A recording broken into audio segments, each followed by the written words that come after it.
proponerte un negocio. Un atraco singular. Porque no vamos a robar el dinero de nadie. ¿Qué vamos a robar?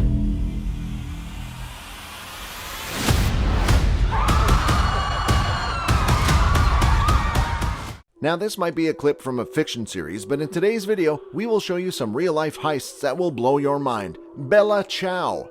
Money is a luxury and nearly every earning person has a bank account to save what they can. Being aware of the success of money heists, we bring to you the top 10 heists in banks in the real world. Nobody fucking move! Fucking move, I'll show you fucking inside. Get out, get down, get down! Down, motherfucker, down! No phone calls, bitch! Get out! Yo, down! Hands, ladies, over your fucking head! If you think that this video shall excite you, stay hooked to our channel, subscribe and keep watching as we bring to you the top 10 bank heists. With cash stolen of about $18.9 million, the Dunbar armored robbery happened in 1997, where 6 men had made history by making this robbery one of the biggest cash heists in the history of the U.S. The leader of the high stores, Alan Pace, who unsurprisingly was the worst safety inspector. We are sure that the Dunbar Armored Trucking Company have regretted hiring him.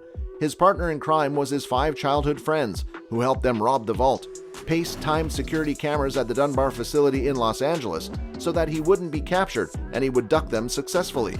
The 2 guards were on their lunch breaks and they got assaulted by the leader and his group when they ventured on their journey, stealing $18.9 million into a U-Haul. Criminals generally leave some evidence, and this is what happened in this case as well. One of the robbers got sloppy and led some of the stolen cash to a friend, without removing the original cash straps with which he got recognized. Next on the list, we have the United California bank heist. Amelie Disnea was a professional criminal from Ohio who looted a bank in 1972. Emil's assembled a gang of 6 robbers, flying them to California. In California, Emil had rented a house and planned on his heist. The conduction of this heist had a background planning too. Supposedly, the leader of the gang had heard mistakenly that President Richard Nixon had kept a multi-$1 million slush fund. Nixon hadn't kept a slush fund. Dynamiting their way into the vault, the gang of 6 robbers had already looted $30 million worth of cash and valuables, after which they fled the scene. However, meticulous the criminals were, they left their footprints. Even after scrubbing down the townhouse, the robbers were eventually identified. The cops identified them when they heard from a taxi driver about a generous tip. As if the generous tip wasn't enough, the robbers also left fingerprints that were found on the inside of the townhome's dishwasher. The British Bank of the Middle East robbery is the next one we are going to talk about. With about $20 to $50 million stolen, we could not put our hands around the exact amount. Lebanon was in the midst of a civil war in the year 1976. Seeing this vulnerable moment as an opportunity, a group of robbers decided to seize it by its neck. The robbery is considered to be one of the most brazen of all time. This group of robbers had used explosives to burst through the walls of a Catholic church and enter the neighboring British Bank of the Middle East. Should we call them geniuses for bringing along professional locksmiths to crack open the vault?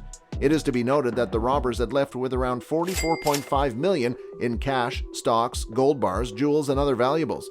Sadly, none of the loot was recovered and none of the members of the gang was arrested. If the valuation of the stolen goods ought to be considered, they are 3 times their value than they were in 1976. The Northern Bank robbery features next on our list of top 10 bank heists. Christmas has always been a festival to be cherished and celebrated, but this incident might not bring joy to everyone with the arrival of Christmas. A week before Christmas in 2004, robbers in Belfast, Northern Ireland had dressed up as police officers and entered the homes of 2 bank managers. The robbers did not let the managers' families off the hook and held them hostage. The managers were instructed by the robbers that they go for their work the next day as normal. By far, this remains the biggest bank heist in Irish history. When the work hours were over, the managers were supposed to let the robbers in, from where they stole about 26.5 million British pounds and additional foreign currencies. Again, the case still remains unsolved and only 1 person has been arrested for money laundering to date. With about $40 million last, the Brinks Mat burglary is considered to be Britain's most notorious bank heist that was an inside job. When trusted people perform their jobs poorly and get greedy, these heists happen. This heist took place in 1983, where a security guard of the Brinks Mat, with the name of Anthony Black, had led a group of robbers into the company's warehouse at London's Heathrow Airport. To stay safe and secured, they tied up the other gods. Once inside the warehouse, the crew of robbers had realized for themselves that the warehouse not only consisted of money, but also valuables, in terms of gold and diamonds. The crew got greedy and left the warehouse carrying almost $41 million in loot, but they did not forget to wish the guards Merry Christmas on their way out. How polite of them to wish the best for others. As per reports, most of the robbers had been caught, but surprisingly, the gold remains at large, undiscovered by the cops.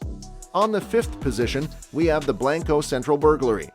With about $71.6 million lost, the Banco Central burglary took place in the year 2005. It would be surprising when you get to know that this burglary was recorded and recognized by the Guinness Book of World Records as the world's greatest bank robbery. With its location based in Fortaleza, Brazil, the heist seems to be a master plan. The plan needed manpower to pull it off well, and therefore a gang consisting of 25 members was organized, who set up a fake landscaping business. Spending more than 3 months digging a 256-foot tunnel, the robbers managed to take the tunnel up till the bank's vault door. When they went inside, they had stolen several containers that had held about 160 million Brazilian real that was worth $76.1 million in 2005. Out of the 25 members, only 8 people have been arrested, and only 20 million real was recovered out of the 160 million. The Securitas Depot robbery reported about $83 million stolen, and it was recorded as the largest cash robbery in British history. The robbery went down at the Security Services Company's warehouse in the year 2006. The warehouse was located in Kent. An inside man had filmed the interior of the Securitas Depot before the heist so that others can have an idea of the place. This heist seems similar to the one we have already mentioned earlier because the bank manager was kidnapped by men clad in elaborate masks, and his family were held hostage. The robbers then took him to the warehouse where he was forced to give them access to the cash cages. The manager complied, as he had to because his family were at risk. The crew had stolen about $83 million, but despite their clever disguises, some of the robbers were caught. The makeup artist who had helped the robbers to design the mask had become a key witness in this case. The Knightsbridge security deposit robbery is one where about $97 million were stolen. This robbery was the mastermind of Valerio Vichai, who was already wanted for more than 50 armed robberies in Italy and almost performed the perfect crime in London in 1987. Along with an assistant, Valerio walked into the bank and asked to rent a safe deposit box. As the workers believed him and showed the men the way to the vault, they pulled out guns and overpowered the bank manager and the guards. Then, they put a close sign on a bank door and let in some friends.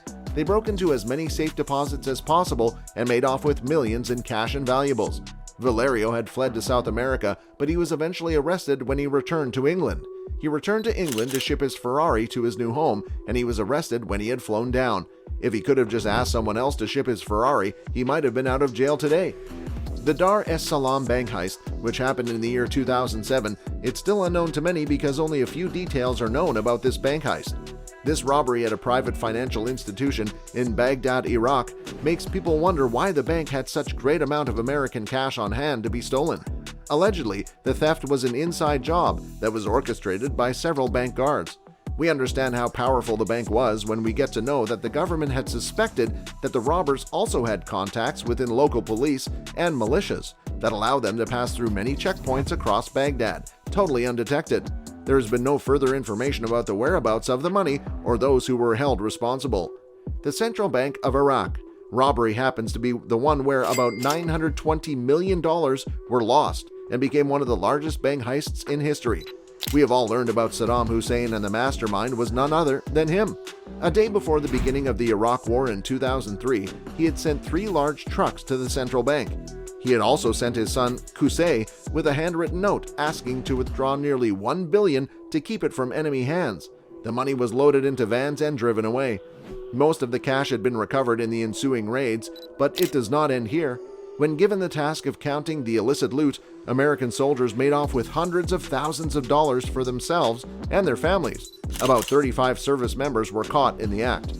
Now that we have come to the end of the video, we would like you to share your thoughts about these bank heists that have left people without their valuables. Some of the people might have saved their entire life worth in the bank, but with these heists the money would have been lost. We hope that you have liked our video and surely do subscribe to our channel if you want more such content in the near future. Till then, adios.